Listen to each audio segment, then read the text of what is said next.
Jésus.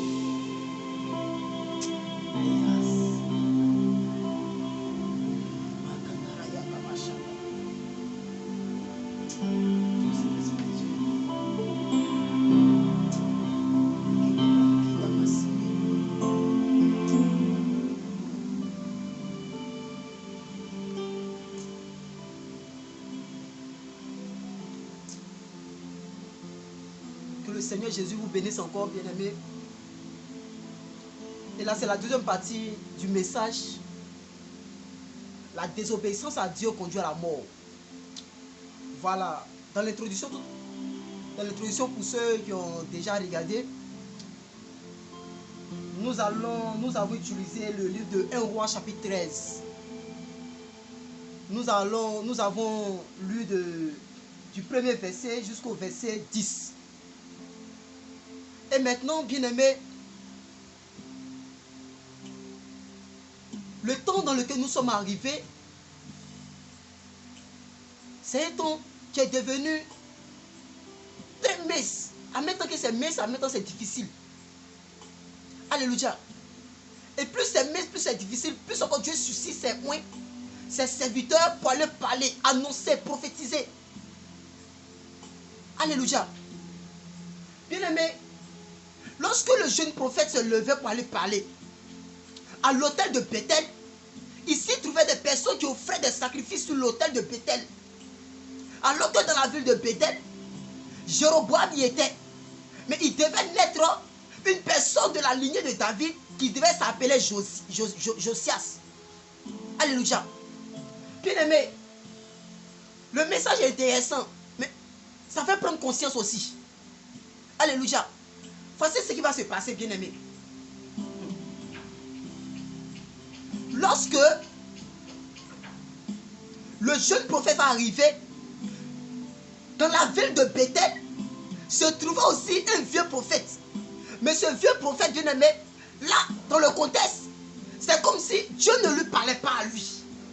C'est comme si, bien-aimé, il était, comment dirais-je, peut-être sous, je ne sais pas si c'est le péché qu'il a retiré de la face de Dieu, ou bien si c'est quoi, bon, la Bible n'a pas précisé, mais il n'entendait pas la voix de Dieu, il n'avait pas de vision, il ne parlait plus de la voix de Dieu. Il ne parlait même plus. Alléluia. Donc, le jeune prophète va venir, il va finir de prophétiser, il va dire au roi Jéroboam que Dieu lui a dit de ne pas manger, de ne pas boire, de ne pas se retourner sur le même chemin. Alléluia. Voici ce qui va se passer. Le jeune prophète va prendre son chemin, il va commencer à partir. Mais pas sur le même chemin par lequel il était venu. Alléluia. Et les fils du vieux prophète, en voyant cela, sont partis raconter à leur père que, ah papa, nous avons vu dans la ville de Bethel un jeune prophète qui est venu, qui a fait ça, qui a fait ça. Réellement, les gens étaient émus, les gens étaient étonnés. Alléluia. Attends que je lise pour que vous puissiez au moins avoir une notion. 1 Roi chapitre 13, à partir du verset 11. Or, il y avait un vieux prophète qui habitait à Bethel. L'un de ses fils vint lui raconter toutes les actions que l'homme de Dieu avait accomplies à Bethel ce jour-là. Et les paroles qu'il avait dites au roi. Lorsque les fils eurent fait ce récit à leur père, il leur dit, par quel chemin s'en est-il allé?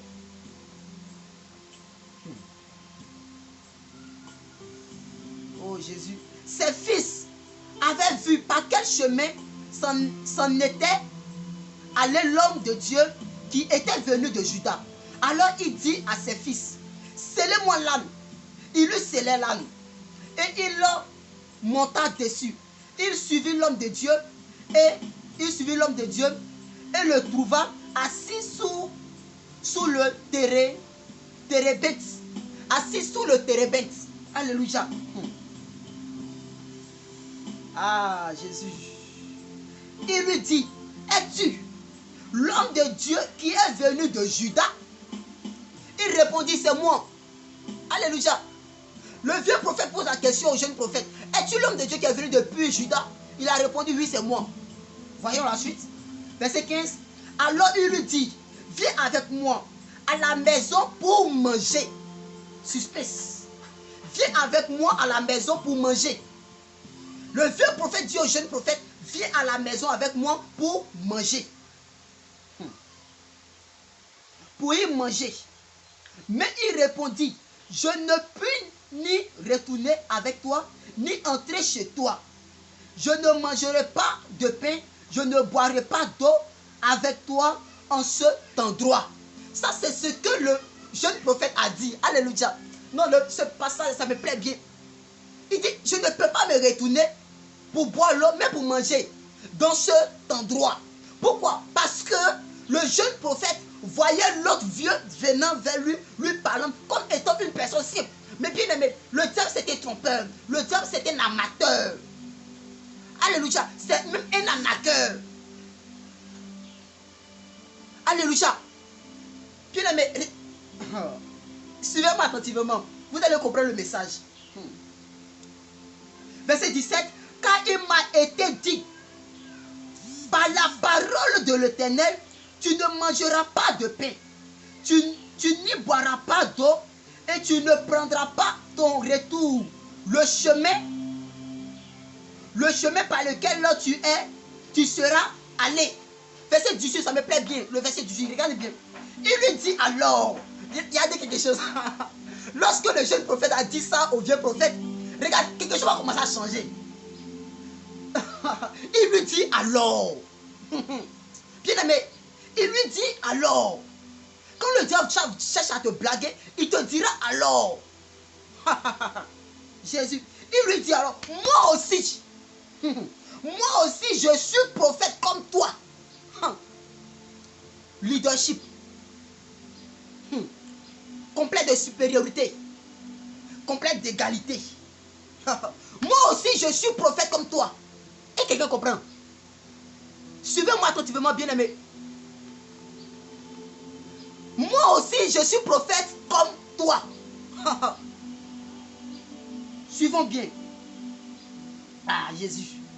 Un ange m'a parlé. Et quelqu'un comprend? Un ange m'a parlé en ces thèmes de la part de l'Éternel. Confusion, bien aimé. Il est prophète. Le jeune prophète, la Bible déclare que le Seigneur Jésus-Christ lui a parlé directement, a parlé à son corps, à son âme et à son esprit. Le vieux prophète, l'Éternel ne lui parlera pas, non. Mais il dit, moi aussi je suis prophète comme toi. L'Éternel, il dit, un ange de l'Éternel m'a parlé aussi. Confusion. Ramène-le. Il dit, voici ce que l'ange a dit, ramène-le avec toi dans ta maison et qu'il mange du pain et boive de l'eau. Il lui mentait. Aïe, aïe, aïe, aïe, aïe, aïe. La Bible déclare à la fin du verset 18 qu'il lui mentait. Alléluia.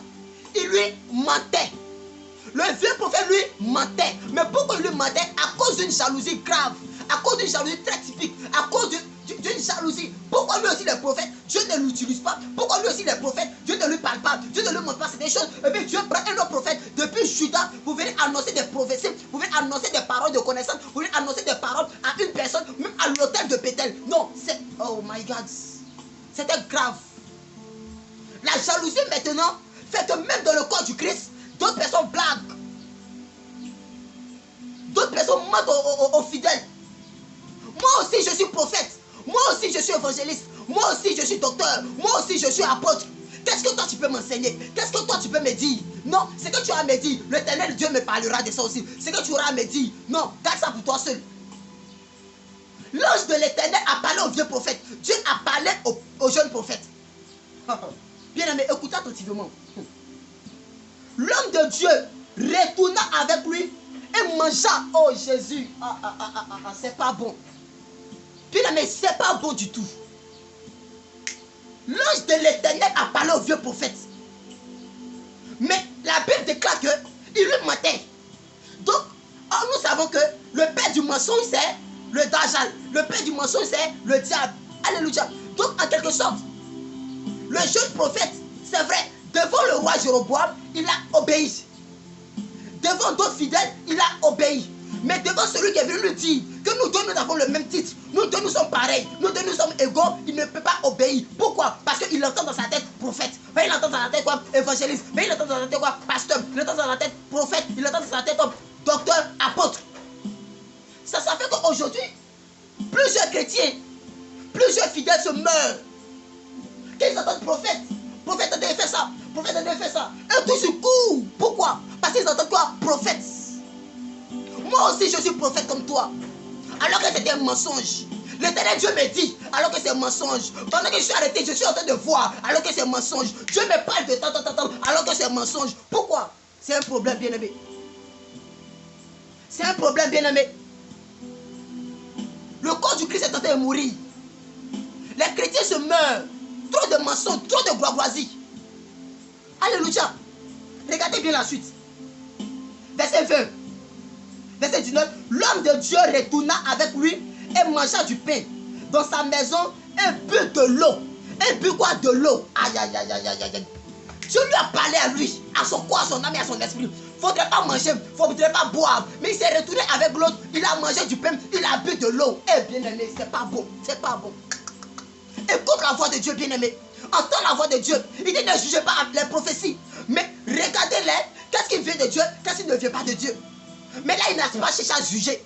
Mais il s'est retourné. Pourquoi? Parce qu'il a entendu ses prophètes. Il a dit pourquoi par-ci, pourquoi par-là. Non, c'est un serviteur de Dieu. Il manifeste de l'onction. Tu ne cherches pas à comprendre la vision de la chose. Tu ne cherches pas à comprendre réellement pourquoi réellement ça se passe comme ça. Pourquoi réellement telle chose. Dieu ne te dit rien. Tu te lèves, tu mets tes 2 pieds là-bas. Alléluia. Après, c'est vous ramasser des démons et souffrir. Vous dites non dans le corps du Christ. Je suis là, j'ai duré pendant 10 ans. J'ai duré pendant 20 ans. J'ai duré pendant 30 ans. Mais je ne vois rien. Mais il y a bien aimé. Tu cours de gauche à droite. La Bible déclare qu'à l'époque de Jésus, Jésus-Christ avait ses disciples. Jean le Baptiste aussi avait ses disciples. Mais les deux grands hommes, les deux disciples ne pouvaient pas se mélanger.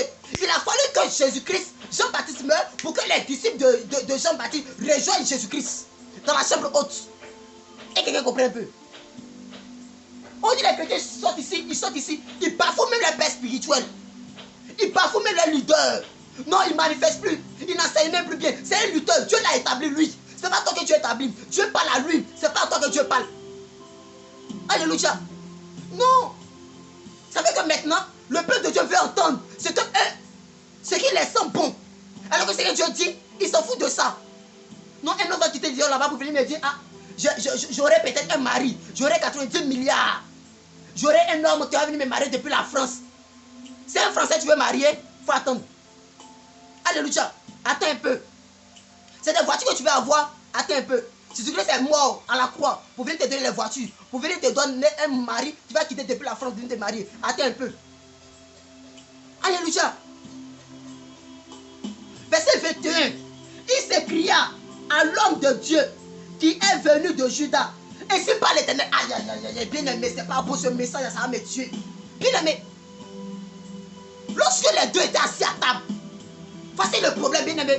La Bible déclare que c'est en ce moment-là, le vieux prophète qui n'avait jamais entendu la parole de Dieu, qui n'avait jamais entendu la voix de Dieu, qui n'avait jamais reçu aucune vision de la part de Dieu. En ce jour-là, lorsqu'il était en face du jeune prophète, c'est sur le même jour-là que Dieu va lui parler à lui. Aïe, aïe, aïe. Regarde, tu vas se servir de ton ennemi pour pouvoir t'induire même en erreur. Si tu ne fais pas attention, si tu n'as pas le don de discernement, si tu ne cherches pas à discerner vite, tu seras induit en erreur, bien-aimé. Et ça va mettre plusieurs se meurent. Les deux étaient assis à table, le mauvais et le bon. Le bon venait depuis Juda, le mauvais restant toujours dans la ville de Bethel. La Bible déclare, l'ange de Dieu mène, c'est plus un ange qui va venir lui parler. Dieu maintenant va lui parler, va parler maintenant à qui? Pas au jeune prophète, mais au vieux prophète. Car ainsi parle l'Éternel. Verset 21, bien-aimé, 1 roi 13. Lis bien, verset 21. Il lui cria à l'homme de Dieu qui était venu de Juda. Ainsi parle l'Éternel, parce que tu as été rebelle. Ça, c'est le vieux prophète qui dit maintenant. C'est même pas le jeune prophète. Parce que tu as été quoi? Rebelle à l'ordre de l'Éternel. Et que tu n'as pas observé le commandement que l'Éternel, ton Dieu, t'a donné. Parce que tu es retourné et que tu as mangé du pain et tu as bu de l'eau à l'endroit dont il t'avait dit. Tu n'y mangeras pas de peine et tu n'y boiras pas d'eau. Ton cadavre n'entrera pas dans la tombe de tes pères. Après qu'il eut mangé du pain et bu de l'eau, il scella l'âne pour le prophète qui avait ramené. Et celui-ci s'en alla. Un lion l'attrapa en chemin et le tua. Son cadavre fut jeté sur le chemin. L'âne se tenait à côté de lui. Le lion se tenait aussi à côté du cadavre. Bien aimé, regarde, lorsque Dieu est en train de faire quelque chose, quand Dieu commence à travailler avec toi, bien aimé, ce n'est plus du jeu, ce n'est même plus de l'amusement. La Bible déclare que le jeune prophète a désobéi. Et Dieu parle maintenant par le mauvais, le vieux prophète. Le vieux prophète, il va prendre lui-même son âme. Son âne, il va sceller son âme et va donner son âne au jeune prophète qui va partir. En partant, bien aimé, il avait déjà désobéi. Il partait même dans la tristesse. La Bible déclare qu'un lion est sorti. Un lion a tué le jeune prophète. Mais l'âne qui était à côté, le lion n'a pas touché à l'âne. Donc, le jeune prophète était couché au milieu. Le lion était à la droite, l'âne était à la gauche. Mais l'âne n'était pas mort. Mystère. Le lion n'était pas venu pour l'âne. Mais pour le prophète rebelle. Bien aimé, la rébellion conduit à la mort. Laisse-moi te dire, la rébellion, bien aimé, conduit à la mort. Être rebelle vers Dieu conduit à la mort. Ne pas écouter la voix de Dieu conduit à la mort. Désobéir aux prescriptions de Dieu conduit à la mort. Désobéir à l'ordonnance de Dieu conduit à la mort, bien aimé. Fais comme si Dieu ne te parle pas conduit à la mort, bien aimé. Est-ce que tu m'entends bien? Jésus-Christ, l'auteur de notre vie, nous demande à ce qu'on puisse vraiment mettre ces paroles en pratique. Alléluia. Que le Seigneur bien-aimé vous bénisse. Que votre entendement s'ouvre. Que votre sagesse s'ouvre. Que réellement, vous puissiez réellement vous attacher même à la méditation de la parole. Attacher à la vie chrétienne. Bien-aimé, faites très attention. Nous sommes arrivés dans un monde où le Dajjal est en train de régner, où le diable est en train de régner. Nous sommes arrivés dans un monde où réellement les choses commencent à être bizarres. Tout le monde devient bizarre. Tout le monde veut devenir serviteur de Dieu. Tout le monde veut devenir prophète. Tout le monde veut manifester de l'onction. Tout le monde veut rentrer dans le corps du Christ. Pourquoi? Parce qu'un voit ça maintenant à un gain. Alléluia. Alléluia. Bien-aimés, ressaisissons-nous. Ressaisissons-nous, bien-aimés. Sinon, on risque de mourir. La seconde mort risque de nous atteindre. Comme ce jeune prophète. Il est dans les derniers temps. Plusieurs diront, Seigneur, n'avons-nous pas chassé les démons en ton nom? N'avons-nous pas prophétisé en ton nom? N'avons-nous pas guéri des personnes en ton nom? Il nous dira ouvertement, ouvrier d'iniquité, je ne vous ai point connu. Parce qu'on l'a fait, oui. Pas qu'on l'a pas fait, on l'a fait. Mais au nom de qui? Pour qui? Avec qui? Il n'était pas dedans. On l'a désobéi, bien-aimé. On l'a désobéi. La grâce, elle est trompeuse. Non. Je suis serviteur de Dieu. Donc forcément, il n'y a pas au paradis. Bien-aimé, il faut faire attention. Tu as cogné fer.